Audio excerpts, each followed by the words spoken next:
Have you ever witnessed justice unfold in the most unexpected way? Tune in to Dark Threads for a story that will leave you speechless. A racist bus driver demands that a black woman sit at the back of the bus and is enraged when she doesn't listen to him. He is shocked when the entire bus rises up against his racism. The city bus ground to a halt on a busy downtown street, its doors hissing open. Commuters lined the sidewalk, bundled against the early morning chill. Among them was Evelyn Carter, a neatly dressed woman in her early 70s, her posture straight, her head held high, and her eyes sparkled with quiet determination. She clutched her purse tightly as she stepped aboard, nodding politely to the driver, Robert Whitman. Whitman barely looked at her, his scowl deepened as Evelyn dropped her coins into the fare box and paused to adjust her balance before moving forward. "Hurry it up," he barked, his voice gravelly and impatient. Evelyn glanced at him briefly but said nothing, choosing instead to make her way toward an empty seat near the front of the bus. She grasped the pole and steadied herself as the bus jerked into motion, her eyes scanning the quiet faces around her. "Not there," Whitman called out sharply, loud enough to cut through the silence. Evelyn stopped mid-step, turning slowly to face him. "Excuse me? You don't sit there. Seats up front aren't for you." Back of the bus, a hush fell over the passengers. A young woman near the window lowered her gaze nervously, pulling her toddler closer. An older man shifted uncomfortably, his newspaper suddenly fascinating. Evelyn's calm expression didn't falter. She took a measured step forward. "I've paid my fare," she said, her voice clear and steady. "I'll sit where I please." Whitman slammed the brakes, the bus lurching violently. Passengers grabbed at poles and seats to steady themselves. The driver stood abruptly, pointing a finger at Evelyn. "You don't make the rules here, lady. Either you move to the back or you're off this bus. Your choice." The murmur of the passengers grew louder, a mix of surprise and unease.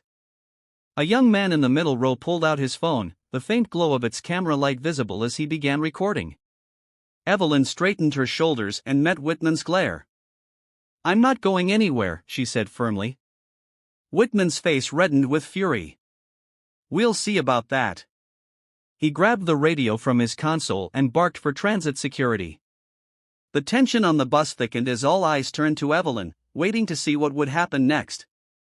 "Are you ready for a twist that will keep you on the edge of your seat?"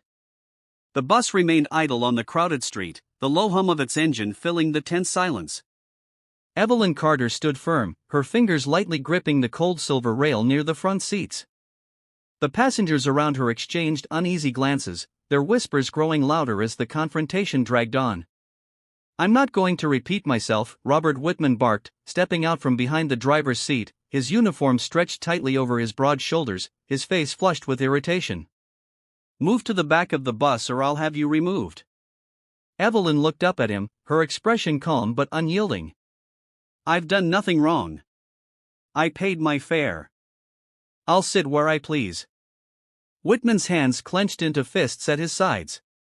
"You think you're special? I make the rules on this bus. If I tell you to move, you move." A murmur rippled through the passengers. A young mother near the front shifted uncomfortably, pulling her squirming toddler onto her lap.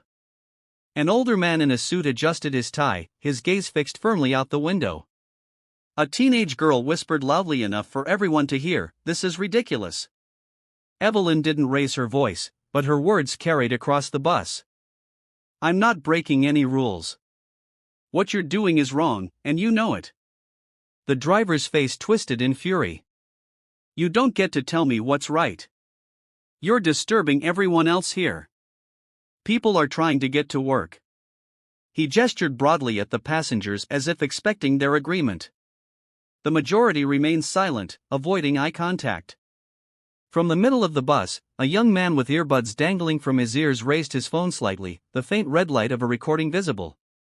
"You're the one holding us up, man," he said loudly. "She's just trying to sit." Whitman turned his glare on the young man. "Stay out of it. This isn't your concern." The young man leaned back undeterred and kept filming. The bus jerked slightly as Whitman stomped back to his seat and grabbed the radio, his voice crackling through the speaker as he called in his complaint. "Dispatch, this is Route 23. I have a passenger refusing to comply, requesting transit security at my location. The murmur of the passengers grew louder. She's not doing anything wrong, a woman near the back muttered, her voice barely audible. Why is he making such a fuss? Evelyn turned to face the other passengers, her gaze sweeping across their hesitant faces. This isn't just about me, she said, her voice steady but filled with conviction. It's about what's right. Spare us the speech, Whitman snapped, cutting her off. You're off this bus the second security gets here. A little boy sitting with his mother tugged on her sleeve. Why is the driver yelling at her, Mommy? He asked in a loud whisper. The mother hushed him quickly, glancing nervously at Whitman. Evelyn smiled gently at the child. Sometimes people don't like being challenged when they know they're wrong, she said softly. Don't talk to him, Whitman barked, his voice booming. His frustration seemed to grow with every passing moment. The passengers flinched as his outburst echoed through the bus. The young man with the phone spoke up again, his voice steady. You're digging yourself into a hole, man. Everyone's going to see this. Whitman glared at him but said nothing, his jaw tightening. The faint sound of a siren began to pierce the tense atmosphere, signaling the arrival of transit security. Evelyn didn't move, her calm, steady presence standing in stark contrast to the chaos Whitman seemed determined to create. The passengers fell silent, their eyes darting between Evelyn and the driver. The bus door hissed open as Whitman prepared for the arrival of the officers. Evelyn remained poised, her shoulders back and her chin held high. We'll see what they have to say, she said quietly, her words filled with quiet defiance as the sound of the siren grew louder. The tension on the bus reached its breaking point. Everyone waited, the weight of the moment pressing down on them like a heavy, unrelenting tide. The siren wail grew louder, cutting through the uneasy silence inside the bus. Evelyn Carter stood firm, her hand still resting on the silver rail. Robert Whitman returned to his seat but kept shooting glances at her, his expression a mix of frustration and defiance. The other passengers murmured quietly among themselves, the tension thick enough to weigh down the already stale air. A young mother with a toddler seated a few rows back finally broke the silence. Why doesn't she just move, she muttered under her breath, though her words carried enough weight to be heard. This is holding everyone up. I would have moved. The man next to her chimed in, his voice low but tinged with irritation. Not worth the fight. Evelyn turned her head slightly in their direction. Some fights are worth it, she said simply, her voice calm but unmistakably firm. She met the mother's gaze briefly before returning her focus to the front of the bus. The young man with the phone recording leaned forward. She's got a point. Why is he even bothering her in the first place? There's nothing wrong with sitting up front. Whitman shot him a sharp glare, his voice cutting through the murmurs. Stay in your lane, kid. This doesn't concern you. Doesn't it? The man shot back, his tone steady. You're making it everyone's business by stopping the bus. Several passengers shifted uncomfortably. A teenage girl sitting a few rows ahead of Evelyn whispered to the woman beside her, I can't believe this is happening. It's like something out of a history book. Yeah, the woman replied, her voice low, but it's not history. It's now. The faint sound of footsteps approached as the siren wail tapered off. Transit security was here. The bus door hissed open, and two officers stepped on board, their dark uniforms standing out against the bright morning sunlight streaming in through the windows. Whitman was on his feet instantly. Finally. She's been refusing to comply, he said, jabbing a finger in Evelyn's direction. Holding up the bus and causing a scene. The officers turned their attention to Evelyn, their faces neutral. Ma'am, one of them began, his tone measured, we've been called because you're refusing to follow the driver's instructions. Can you tell us what's going on? Evelyn held her ground, her voice calm but unwavering. I paid my fare, like everyone else here. He demanded I move to the back of the bus for no reason other than his own prejudice. That's not true, Whitman interjected, his voice rising. I told her these seats are priority seats. She doesn't belong here. Priority for who? Evelyn countered, her gaze sharp. The elderly? I certainly qualify. Or are there other criteria I'm unaware of? The officer hesitated, clearly uncomfortable. The other passengers watched intently, a few nodding at Evelyn's words. The young man with the phone tilted it slightly, making sure to catch the officers, Whitman, and Evelyn all in frame. "Ma'am, the easiest thing would be to move to another seat," the second officer said, his tone placating. "We're just trying to resolve this without further delay." "I'm not the one delaying the bus," Evelyn replied. "He is. If I step off now, he'll think he can keep treating people this way, and he'll be right." The teenage girl who had whispered earlier suddenly stood up. "She's right," she said loudly, her voice trembling slightly but resolute. "Why should she have to move? He's the one being a jerk." "Sit down," Whitman barked, his frustration boiling over. "You want to get thrown off too?" "That's enough," the first officer said sharply, holding up a hand to calm the driver. "Sir, we'll handle this." The young man with the phone spoke up again, his tone defiant. "Everyone's already seen what you're doing, man. This video is going to be everywhere by tonight." The murmurs among the passengers grew louder. A man in a suit near the back of the bus, who had been silent until now, finally spoke. "Look, this is ridiculous. She hasn't done anything wrong. Just let her stay where she is, and we can all get moving." Whitman's face turned a deeper shade of red, his hands clenching into fists. "You people don't get it. Rules are rules. You can't just let anyone sit up here." "Anyone?" Evelyn said, her voice cutting through the chaos. "Or just people who look like me?" The bus fell silent again, the weight of her words hanging heavily in the air. The officers exchanged uneasy glances, clearly aware of the tension. Outside, pedestrians began to gather near the bus, curious about the commotion.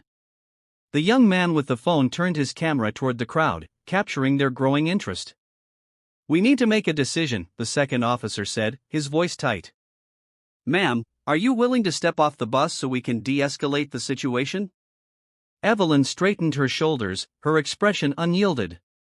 "No. I've done nothing wrong, and I won't be treated like this. Not today." The officers hesitated, their authority caught between the calm defiance of an elderly woman and the fiery tension of an increasingly agitated bus driver. Whitman shook his head, muttering under his breath as he returned to his seat. The atmosphere in the bus was electric, every passenger on edge as the standoff continued. Outside, more people gathered, their murmurs joining the faint sounds of car horns and distant chatter. Evelyn didn't move, her quiet dignity speaking louder than any argument could. She was a pillar of resolve in the chaos, refusing to back down from the injustice thrust upon her. The crowd outside the bus grew larger, their curious murmurs floating through the open doors.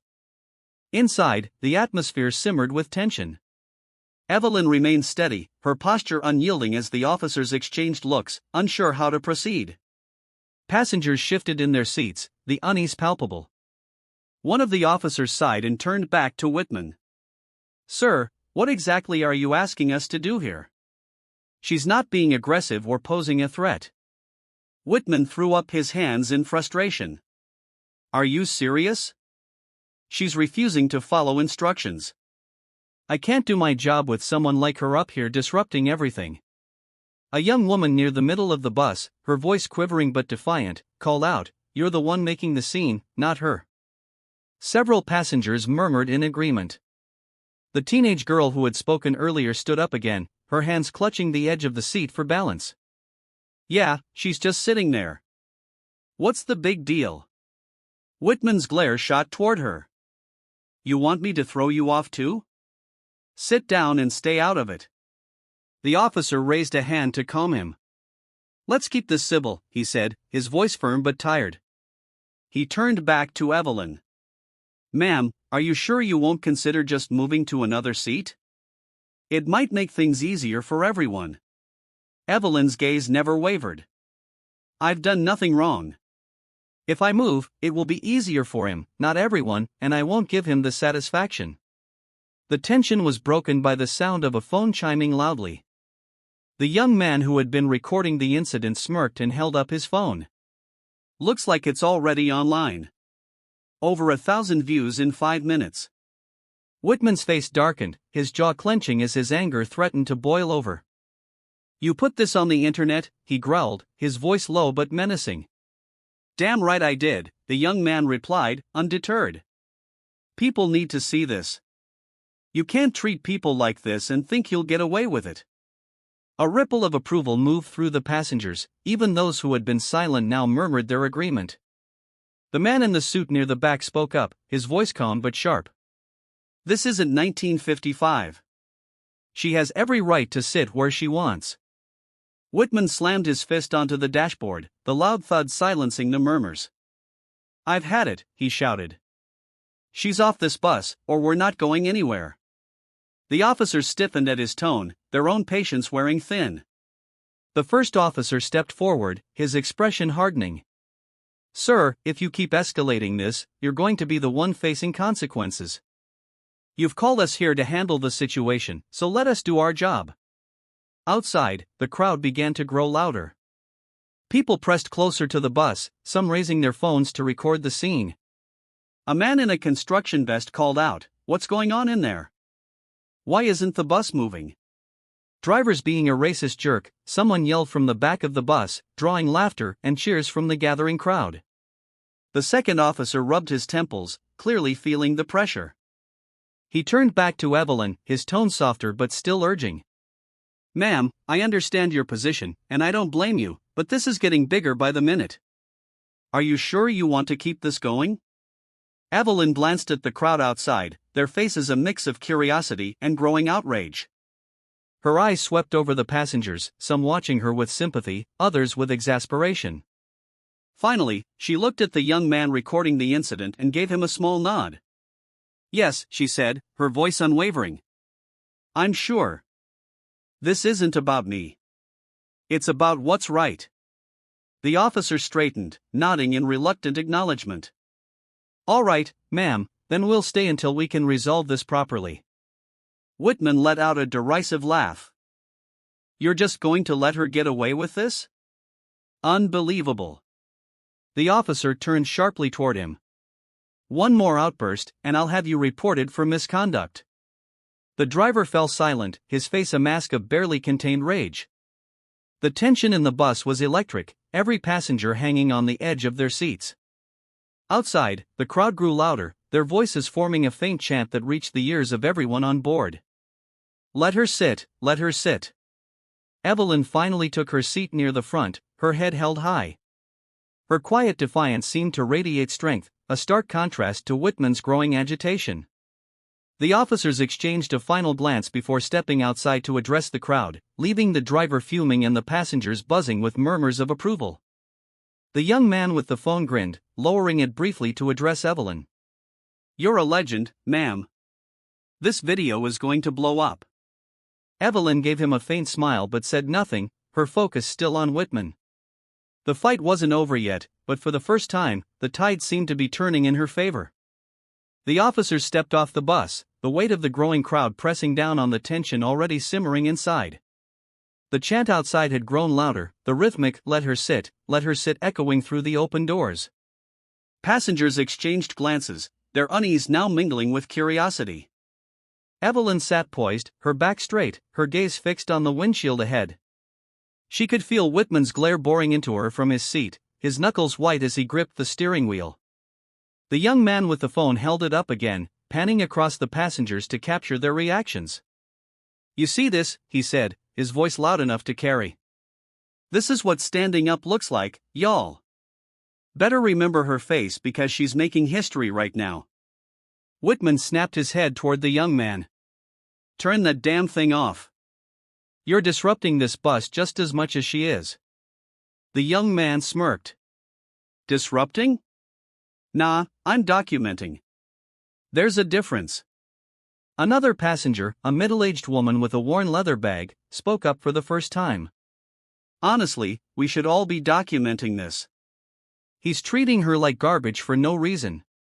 Whitman turned his attention to her, his anger spilling over. Lady, you don't know what you're talking about. I've been driving this route for years, and I know how to handle troublemakers. Troublemaker, the teenage girl from earlier shot back, standing again despite the driver's earlier threats. She's literally just sitting there. How's that trouble? You all want to play hero, huh? Whitman barked, his voice rising. Fine, but don't come crying to me when this bus doesn't move. From the back of the bus, a man in a suit stood, his face calm but his voice firm. We've all been sitting here long enough. If you can't handle this professionally, maybe you shouldn't be driving. Whitman's face turned crimson. You think you can do my job better, pal? Be my guest. Maybe I would if it meant treating people like humans, the man retorted, sitting back down as murmurs of agreement rippled through the bus. Outside, the chant grew louder, joined by the occasional car horn as drivers slowed to observe the commotion. The officers stood by the door, trying to manage the swelling crowd. A reporter with a camera pushed her way to the front, the red recording light visible through the bus's grimy window. Whitman, now visibly rattled, grabbed the radio again. Dispatch, this is Route 23. Situation's getting worse. There's a crowd outside now. We need more officers. The radio crackled in response. Additional units are en route. Hold tight. Evelyn let out a quiet breath, her composure never wavering. She glanced at the young man still filming. You should focus on what's happening outside too, she said softly. This is bigger than just this bus. He nodded and angled his phone toward the crowd, capturing the chant and the faces of those demanding justice. You're right, he said, but you're still the star here. Whitman slammed his hand onto the dashboard, the sound startling some of the passengers. Enough. I'm sick of this circus. Everyone who has a problem with me, get off my bus right now. No one moved. The teenage girl crossed her arms defiantly. The man in the suit stared out the window. The young mother clutched her child tighter but stayed silent. Even those who had been reluctant earlier now seemed rooted to their seats, their quiet solidarity a stark rebuke to the driver's outburst. Evelyn turned her head slowly to look at Whitman, her voice low but carry through the bus. You don't get to decide who belongs here. That's not your job.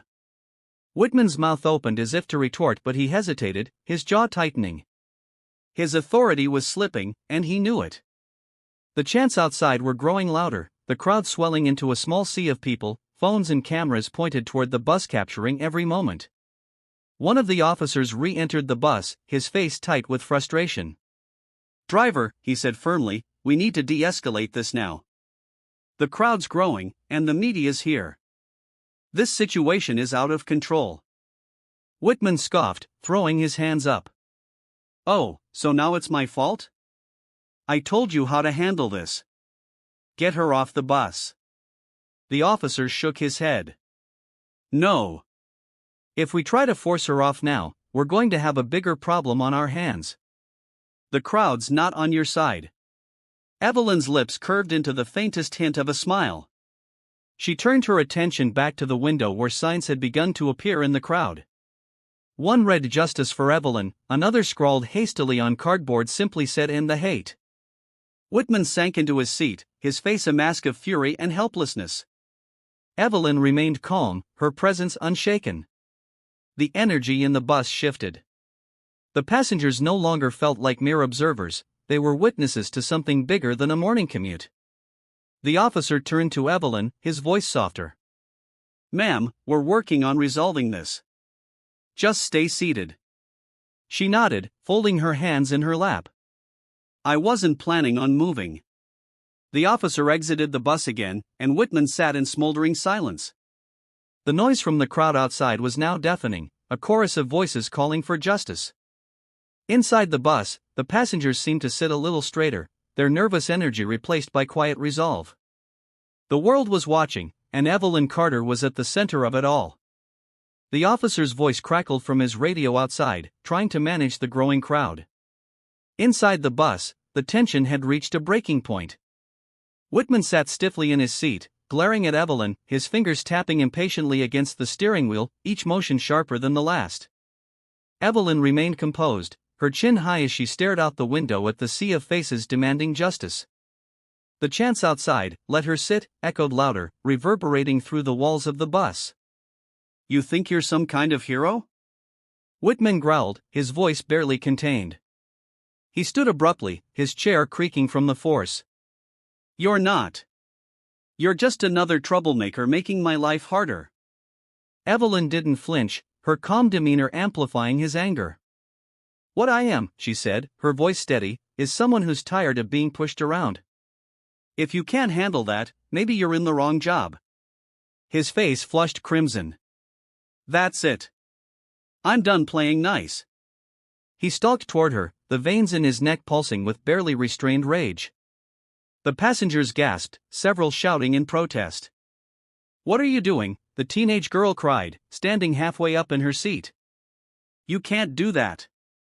"Don't touch her," yelled the young man with the phone, angling his camera to capture Whitman's every move. Whitman ignored them all, his focus solely on Evelyn. He loomed over her, his large frame blocking out the light from the windows. "I told you to get off my bus," he snarled, "and if you won't do it yourself, I'll make you."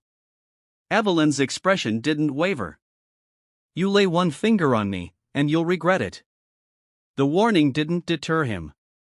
Whitman grabbed her arm roughly, yanking her halfway out of the seat. The passengers erupted in outrage, several leaping to their feet. "Stop him," someone shouted. The young man recording bolted forward, his phone still trained on the scene. "Let her go," he yelled, but Whitman shoved him back with his free hand, sending him stumbling into another seat. Evelyn winced but refused to cry out, her resolve unshaken even as Whitman dragged her farther from her seat. "This is assault," she said firmly. "You're not above the law, no matter what you think." The doors of the bus slammed open, and the officers charged back inside. "Stop right now," one of them barked, his hand instinctively reaching for his belt. "Driver, let her go." Whitman froze but didn't release her immediately, his head whipping toward the officers, his anger now mixed with defiance. "She's disrupting my bus. I'm just doing my job." "That's not your job," the officer snapped, stepping forward. "And if you don't let her go this second, you're going to be in cuffs." Whitman hesitated for a fraction of a second before releasing Evelyn's arm. She settled back into her seat, her composure still intact despite the ordeal. The officer turned to her, concern flashing across his face. "Ma'am, are you all right?" "I'm fine," Evelyn said, smoothing her sleeve, her voice steady, but her eyes remained fixed on Whitman. "But he isn't." The second officer stepped forward, his handcuffs glinting in the light. "Driver, you're under arrest for assault. Turn around and put your hands behind your back." "What?" Whitman roared, his voice echoing through the bus. "You can't be serious. I'm the one in charge here." "Not anymore," the officer replied coldly. He grabbed Whitman's arm and spun him around, locking the cuffs into place. Whitman struggled, but the officer's grip was firm. "Anything you say can and will be used against you in a court of law." The passengers watched in stunned silence as Whitman was marched down the aisle, his protests drowned out by the chant from outside. "This is ridiculous," he yelled, craning his neck to glare at Evelyn. "You'll regret this, lady." Evelyn finally broke her silence, her voice calm but cutting. "I think the only one with regrets here will be you." The officer guided Whitman down the bus steps and into the arms of the growing crowd, where cameras and phones flashed in every direction. The reporter outside shouted questions as Whitman was loaded into a waiting police car, his face twisted in a mixture of rage and disbelief. Inside the bus, the passengers erupted into applause. The teenage girl clapped loudly, her grin wide. "Finally, some justice," she exclaimed. The young man with the phone turned back to Evelyn, still recording. "Ma'am, that was incredible. Everyone's going to see this." Evelyn gave him a faint smile, her composure softening for the first time. "Good. Maybe it'll make people think twice about staying silent." The officer who had arrested Whitman stepped back onto the bus, addressing Evelyn directly.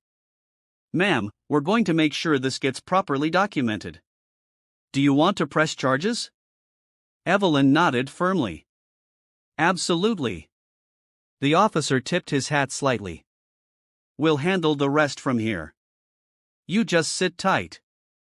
As the officer exited again, the crowd outside cheered, their chant shifting to her name.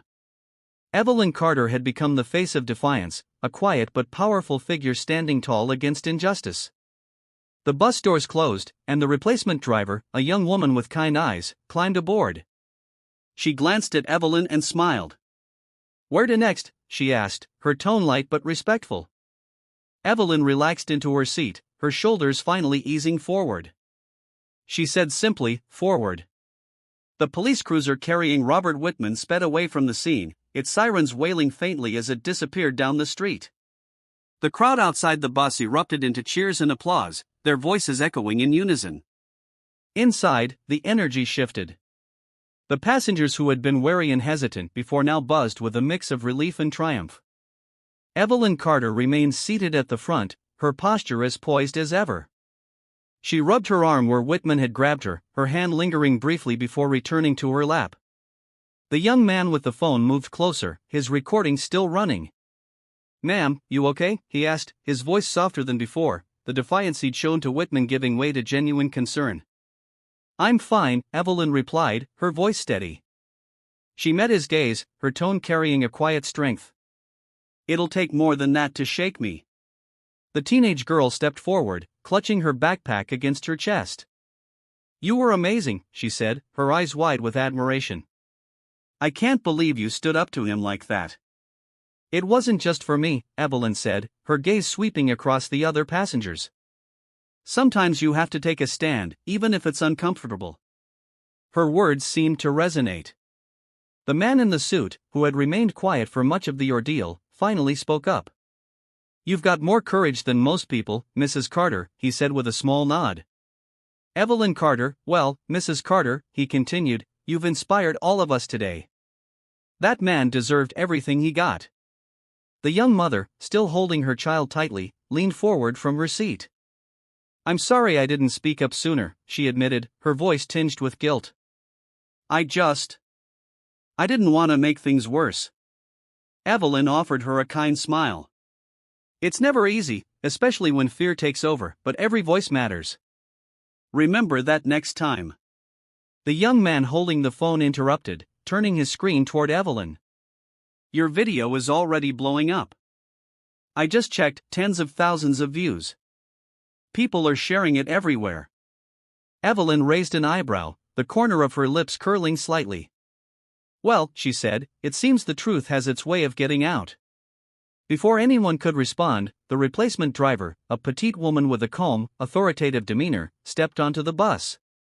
She adjusted her uniform cap and scanned the faces in the aisle, her expression professional yet kind. "Good morning," she said, her voice cutting through the chatter.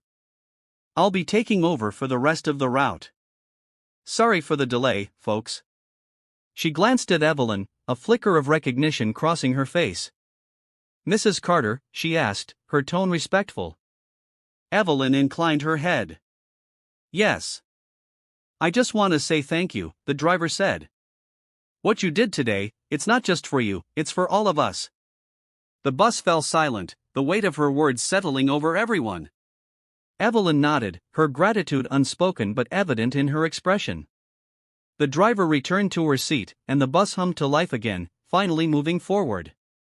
As they continued their route, the passengers began talking among themselves, sharing their perspectives on what had happened. Some debated how Whitman had kept his job for so long, while others expressed outrage at the system that had allowed his behavior to persist.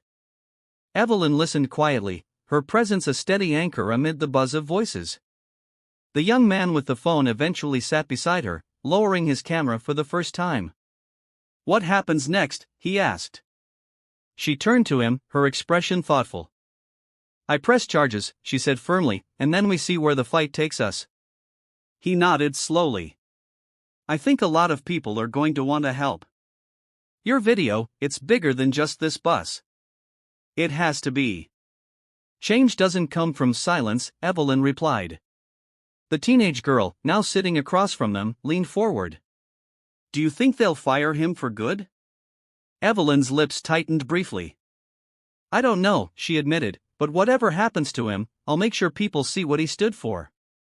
That's what matters." The bus pulled up to the next stop, and a handful of passengers disembarked. Outside, the crowd had thinned slightly, but a few people remained, waving their signs and cheering as Evelyn glanced at them through the window. She raised her hand in acknowledgement, a subtle but powerful gesture that drew another wave of applause. As the bus moved on, Evelyn felt a sense of resolve settle over her. The road ahead would not be easy, she knew that much, but for the first time, she felt that the voices around her, once silent, had found strength. And that was a victory in itself. The aftermath of the bus altercation spread rapidly. By the next day, Evelyn Carter's name was on everyone's lips. The video taken by the young passenger went viral, garnering millions of views across social media. News stations picked up the story, replaying the footage of Robert Whitman dragging Evelyn from her seat, followed by his subsequent arrest.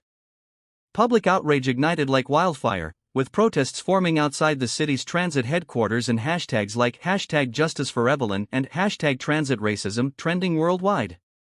Evelyn, however, remained composed as the storm unfolded. She sat in her modest living room, her phone buzzing constantly with calls, texts, and notifications. Reporters clamored for interviews, and activists reached out with offers of support. Despite the noise, Evelyn focused on the next step, holding Whitman and the transit authority accountable. Her lawyer, Angela Martin, arrived at Evelyn's home that afternoon, her presence exuding a quiet authority. Angela, a sharp-dressed civil rights attorney in her mid-30s, had reached out after seeing the video. Now, she spread out documents across Evelyn's coffee table, her expression both determined and grim. "This case is bigger than just one man," Angela said, pointing to a file labeled Transit Authority Misconduct Complaints. "Whitman has a history of complaints, racial profiling, verbal abuse, but the Transit Authority has always swept them under the rug. They protected him." Evelyn nodded slowly. "Then it's not just him we need to hold accountable. It's the system that allowed him to get away with it." "Exactly," Angela replied, her eyes lighting up with approval. "We're not just going after Whitman for assault. We're going after the Transit Authority for negligence and fostering a culture of discrimination." Evelyn leaned back in her chair, her hands clasped tightly in her lap. "Do you think we can win?" Angela's gaze was unwavering. "With the public on our side, yes, but it won't be easy. The Transit Authority is already circling the wagons. They'll try to discredit you, make this about something else." Evelyn's lips tightened. "They can try, but the truth is out there. People saw what happened." Angela nodded. "And that's why we'll use every bit of evidence we have: the video, witness statements, Whitman's arrest. It all builds a strong case. But we'll need you to testify." Evelyn's eyes flickered with resolve. "I'll do whatever it takes." In the days that followed, Evelyn and Angela worked tirelessly to prepare for the trial. Witnesses from the bus began coming forward, their statements painting a damning picture of Whitman's behavior.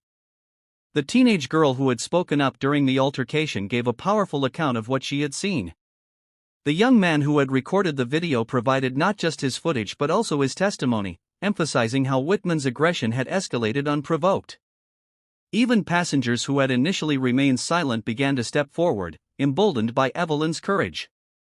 One middle-aged woman who had been hesitant to speak up during the incident admitted to Angela during a meeting, "I've seen him treat other people like that before. I always thought it wasn't my place to say anything, but now I see how wrong I was." As the trial date approached, the Transit Authority released a carefully worded statement. They expressed regret over the incident and promised to review policies to ensure fairness and inclusivity. The statement, however, fell flat. Activists and community leaders lambasted it as hollow, demanding more tangible action. Meanwhile, Whitman's lawyer took a different approach, claiming his client had been provoked. Mr. Whitman was simply enforcing the rules to maintain order on his bus, the lawyer said during a press conference. This situation has been blown out of proportion by a viral video that doesn't tell the whole story. Evelyn watched the broadcast with Angela, her jaw tightening. "Enforcing the rules," she repeated, her voice edged with disbelief. "They really think anyone's going to believe that?" Angela smirked grimly. "They're desperate, and it shows. That's good for us. The day of the trial arrived, and the courthouse buzzed with activity. Protesters filled the steps outside, holding signs that read "Justice for Evelyn" and "Accountability Now." Reporters clustered by the entrance, their cameras flashing as Evelyn arrived with Angela by her side. Evelyn held her head high as she walked up the steps, her presence commanding respect. The crowd erupted into cheers, chanting her name as she passed. Angela placed a reassuring hand on her shoulder. "You've got this," she said. Inside, the courtroom was packed. Whitman sat at the defendant's table, his expression a mix of defiance and discomfort. His lawyer leaned over, whispering in his ear, but he didn't look up. Evelyn took her seat at the plaintiff's table, her hands folded neatly in front of her as the judge entered and the trial began. Angela rose for her opening statement, her voice clear and unwavering as she addressed the jury. "This case isn't just about an assault on a city bus," she began. "It's about a pattern of abuse and discrimination that has gone unchecked for far too long. My client, Mrs. Evelyn Carter, stood up not just for herself but for every person who has been silenced by injustice. Today, we ask you to hold Mr. Whitman and the Transit Authority accountable for their actions." Evelyn glanced at the jury, seeing their rapt attention. This was just the beginning, but she knew they had a strong case. The fight was far from over, but the truth was on their side. The courtroom quieted as the first witness took the stand, a middle-aged woman who had been seated near the back of the bus during the incident. Her hands fidgeted nervously as she answered Angela Martin's questions, but her words were clear. "I saw everything," the woman said. "Mrs. Carter just wanted to sit down. She wasn't bothering anyone. It was the driver who started yelling at her." Angela nodded, her tone encouraging but professional. "And how would you describe his tone?" The witness hesitated, glancing at the defendant's table where Whitman sat stiffly. "It was loud, aggressive, like he wanted to make her feel small." "And did you feel his behavior was justified?" "Not at all," the woman said firmly. "He was out of line. It was embarrassing to watch." Angela smiled faintly. "Thank you. No further questions." The defense attorney stood next, his expression sharp and calculating. He approached the witness slowly, as though preparing to dismantle her testimony piece by piece. "Ma'am, you mentioned feeling embarrassed. Isn't it true that your embarrassment could have colored your perception of my client's actions?" The woman frowned, clearly caught off guard. I don't think so." "You don't think so," he repeated, his tone bordering on condescension. "But isn't it possible that you interpreted his tone as aggressive because of your own discomfort with the situation?" Angela rose. "Objection, Your Honor." Leading the witness. "Sustained," the judge said, casting a warning glance at the defense attorney. "Move on." The defense attorney stepped back, feigning disappointment. No further questions. The next witness was the teenage girl who had stood up for Evelyn during the altercation. Her youthful energy was now replaced with nervous determination as she recounted the events of that day. "I saw him grab her," the girl said, her voice trembling slightly. "She didn't do anything to deserve that." Angela approached her with a reassuring smile. "You spoke up during the incident, didn't you?" "Yes," the girl replied. "I told him he couldn't treat her like that." "And how did he respond?"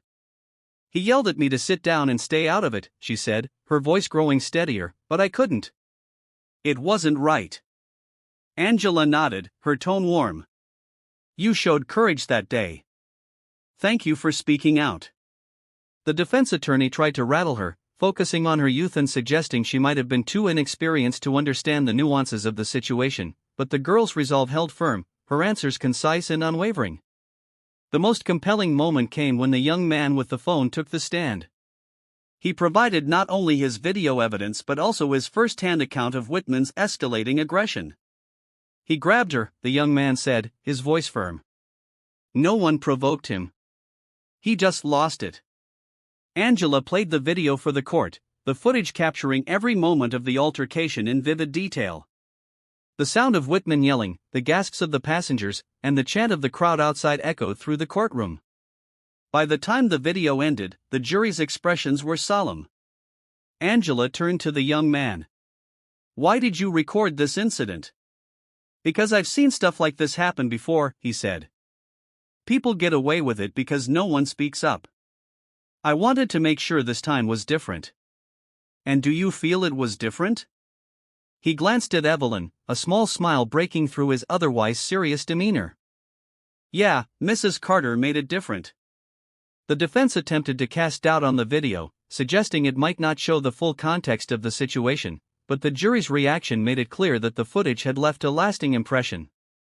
When Evelyn herself took the stand, the courtroom fell silent. She was the picture of composure, her voice calm but filled with quiet strength as she recounted her experience. I paid my fare like everyone else, she said. I just wanted to sit down, but the moment I did, he decided I didn't belong there. Angela's voice was soft as she asked, why didn't you move to the back of the bus when he told you to?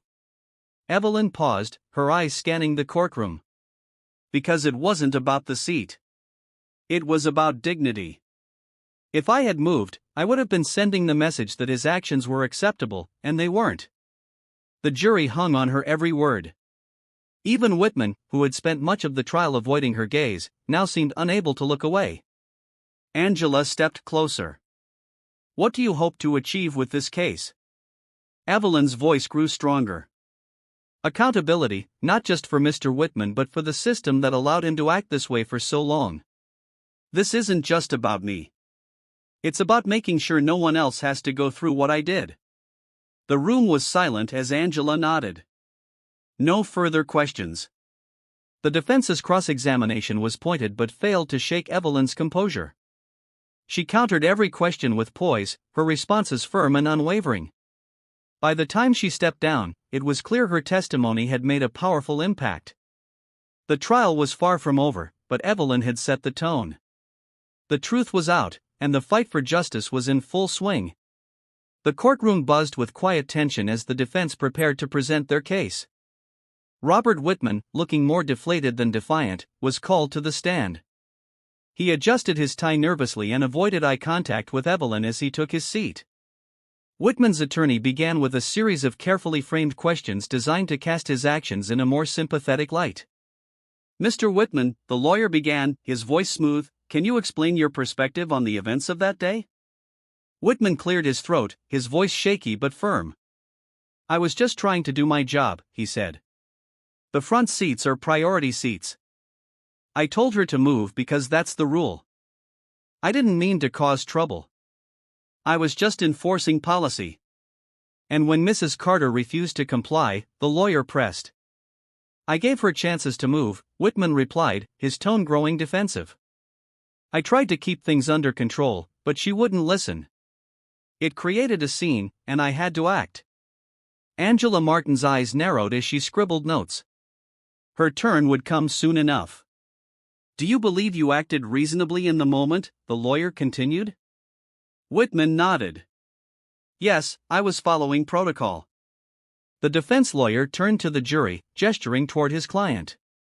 Mr. Whitman was put in a difficult situation. As a bus driver, his priority is the safety and efficiency of his route.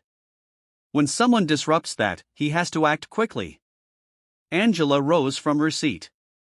Objection, Your Honor. The defense is testifying. Sustained, the judge replied. Counselor, stick to questioning. The defense lawyer nodded smoothly, refocusing on Whitman. Would you say your actions were in any way motivated by Mrs. Carter's race? Whitman's expression hardened. Absolutely not. I treat all my passengers the same. When Angela approached the stand for cross-examination, her steps were deliberate, her demeanor calm yet commanding. She stood a moment in silence, letting the weight of the courtroom settle before speaking. Mr. Whitman, she began, her voice measured, you say you treat all passengers the same. Is that correct? Yes, Whitman replied, his tone clipped. Angela nodded, flipping through a file. Then can you explain why, over the past 5 years, you've received multiple complaints, 5 of which explicitly referenced discriminatory behavior? Whitman stiffened. Those complaints were exaggerated. Exaggerated? Angela repeated, her tone neutral. So the passengers who accused you of racial profiling were lying? I didn't say that, Whitman snapped.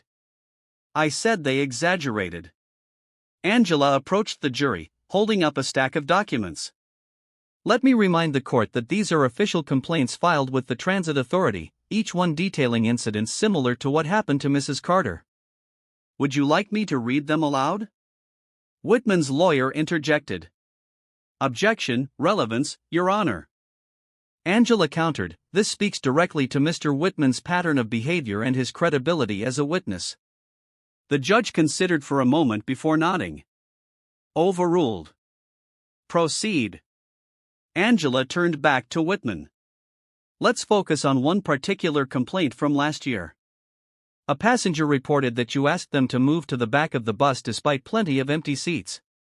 Do you recall this incident? No, Whitman said flatly. Angela raised an eyebrow. You don't recall it, or you don't want to recall it? Objection, the defense lawyer called out. Sustained, the judge said, but the damage was done. The jury shifted in their seats, their expressions increasingly skeptical. Angela moved closer to the witness stand, her voice sharpening. Mr. Whitman, isn't it true that the only protocol you were enforcing that day was your own prejudice? That's not true, Whitman shot back, his voice rising. Angela held his gaze, her calm demeanor in stark contrast to his outburst. The video shows you grabbing Mrs. Carter. She was seated quietly, posing no threat. Explain to the court how that aligns with your so-called protocol. Whitman faltered, his mouth opening and closing as he searched for words. She refused to listen. I lost my temper. Angela pounced. You lost your temper? So it wasn't about protocol, was it? It was about your inability to handle a passenger who dared to stand up to you. Whitman's lawyer leapt to his feet. Objection, argumentative. The judge nodded. Sustained. Angela stepped back slightly, her expression calm. No further questions, Your Honor. As Whitman returned to his seat, his face was pale, his earlier bravado shattered. The courtroom buzzed with quiet murmurs, the jury exchanging meaningful glances. The defense attempted to redirect focus by calling a transit authority representative to testify. The official gave a carefully rehearsed statement, emphasizing their commitment to fairness and equality, but Angela was ready. Is it true, she asked during cross-examination, that Mr. Whitman received sensitivity training after his third misconduct complaint? The official hesitated. Yes, that's correct. And yet he continued to receive complaints, didn't he? The official's shoulders slumped. Yes. Angela's voice grew sharper. So what measures, if any, did the Transit Authority take to address these ongoing issues? We followed policy, the official stammered. We investigated each complaint. Angela turned to the jury. And yet Mr. Whitman was allowed to continue driving unchecked until his actions were caught on camera. Is that what you call accountability? The official didn't respond. As the day ended, Angela's cross-examinations had exposed not only Whitman's behavior but also the systemic failures that enabled him. The tide of the trial was shifting, and Evelyn could feel it. As she walked out of the courtroom with Angela by her side, the crowd outside erupted into cheers once again. The truth was emerging, piece by piece, and justice felt closer than ever. The courtroom was silent as both sides prepared for closing arguments, the tension palpable, every eye focused on the attorneys standing at their respective tables. Evelyn Carter sat quietly at the plaintiff's table, her composure unshaken though her hands rested tightly together in her lap. Angela Martin rose first, her movements deliberate as she approached the jury. Ladies and gentlemen, Angela began, her voice firm but measured, you've heard the testimony, you've seen the video. This case is not complicated. Robert Whitman assaulted Mrs. Evelyn Carter, not because she broke any rules, but because she refused to bend to his prejudice. She gestured toward Evelyn. Mrs. Carter paid her fare, she followed every posted guideline, yet she was singled out, berated, humiliated, and physically removed from her seat. Why? Because Mr. Whitman saw someone he thought he could overpower, someone whose dignity he thought didn't matter. Angela stepped closer to the jury, her gaze sweeping across their faces. This isn't just about one bus ride. It's about a system that has allowed this behavior to go unchecked for years. The transit authority knew about Mr. Whitman's history. They knew he had complaints, and they did nothing. By ignoring the problem, they enabled it. She paused, letting the weight of her words sink in. But today, you have the power to send a message, to tell Mr. Whitman, the transit authority, and the community that this behavior is not acceptable, that no one, regardless of their race, age, or status, deserves to be treated like this. Angela turned to Evelyn, her voice softening. Mrs. Carter could have stayed silent. She could have let this moment pass, but she chose to stand up, not just for herself but for everyone who's ever been told they don't belong. She chose courage over comfort, and she deserves justice. The courtroom was silent as Angela returned to her seat. The defense attorney stood, his expression carefully controlled. Members of the jury, he began, my client, Robert Whitman, did not act out of malice. He was enforcing policies designed to maintain order and safety on public transit. Mrs. Carter's refusal to comply escalated the situation. My client regrets his actions, but they were not rooted in prejudice. His tone shifted, more pleading than persuasive. We ask you to consider the full context of the incident and to understand that Mr. Whitman is not a villain. He is a man who made a mistake in a high-pressure situation. The defense attorney returned to his seat quickly, his argument noticeably lacking the passion and conviction of Angela's. The jury deliberated for several hours, the weight of the case evident in their furrowed brows and hushed conversations. Evelyn waited patiently in the courtroom, her hands folded neatly on the table. Angela sat beside her, her calm demeanor masking the intensity of her focus. When the jury finally returned, the room held its breath. The foreperson rose, holding a small slip of paper. In the matter of Carter versus Whitman and the Transit Authority, she began, we find the defendant, Robert Whitman, guilty of assault and misconduct. The words sent a wave of emotion through the room. Evelyn's eyes closed briefly, a mixture of relief and quiet triumph washing over her.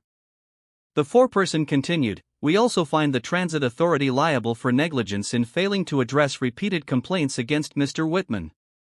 A murmur rippled through the courtroom, the weight of the verdict sinking in.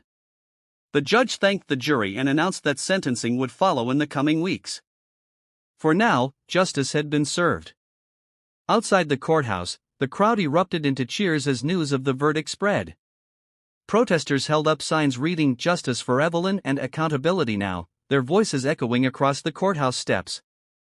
Evelyn stepped out into the sunlight, flanked by Angela and a small group of supporters. Reporters crowded around her, microphones and cameras jostling for space.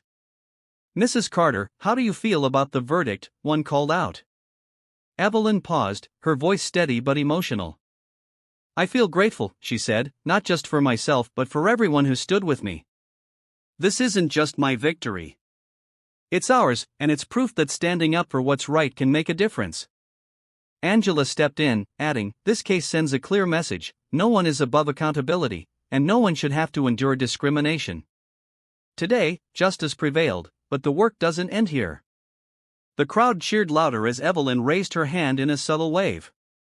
She knew this moment wasn't just about her, it was about the movement she had sparked. In the weeks that followed, the Transit Authority announced sweeping reforms, including mandatory anti-bias training for all employees and the establishment of an independent oversight committee to address misconduct. Robert Whitman was sentenced to community service and ordered to attend anger management classes, his career as a bus driver effectively over. Evelyn returned to her quiet life, though she often found herself at the center of community events and discussions about systemic change. She spoke at schools, community centers, and forums, her story becoming a symbol of resilience and the power of standing up for justice. One evening, as she sat on her porch watching the sunset, her phone buzzed with a message from Angela, we did it. Thank you for trusting me. Evelyn smiled softly, her heart full. The fight had been long and hard, but it had been worth every moment. She had stood her ground, and the world was better for it. Tune in tomorrow for another gripping tale on Dark Threads.